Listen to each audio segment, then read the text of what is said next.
તો મિત્રો, જેની પાસે પણ સ્ટેટ બેંકનું એકાઉન્ટ હોય અને તેમની પાસે એટીએમ કાર્ડ હોય અને એમની પાસે એટીએમ પિન ન હોય તો એ પિન કેવી રીતે બનાવો?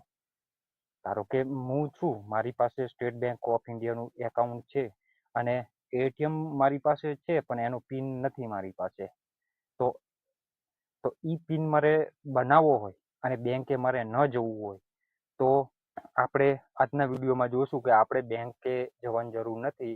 આપણે એટીએમ પિન ઘરે બેઠા બનાવી શકીએ છીએ મિત્રો. યોનો એપ્લિકેશન ડાઉનલોડ કરી લેવાની.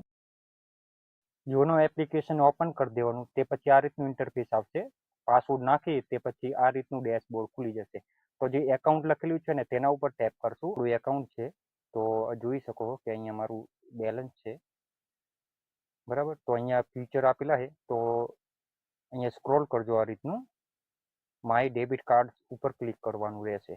તે પછી અહીંયા મારું જે એટીએમ કાર્ડ જે છે ને એ આવી જશે. જોઈ લો, આ મારું એટીએમ કાર્ડ છે.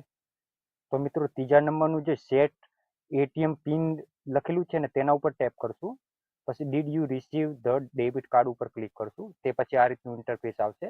અહીંયા મિત્રો આપણો એટીએમ કાર્ડ નંબર નાખી દેવાનો રહેશે. તે પછી નેક્સ્ટ કરશું. તે પછી ઓટોપી આવશે મિત્રો. તે ઓટોપી નાખી દઈએ. ચલો, નાખી અને સબમિટ ઉપર ક્લિક કરશું. તે પછી આ રીતનું ઇન્ટરફેસ આવશે.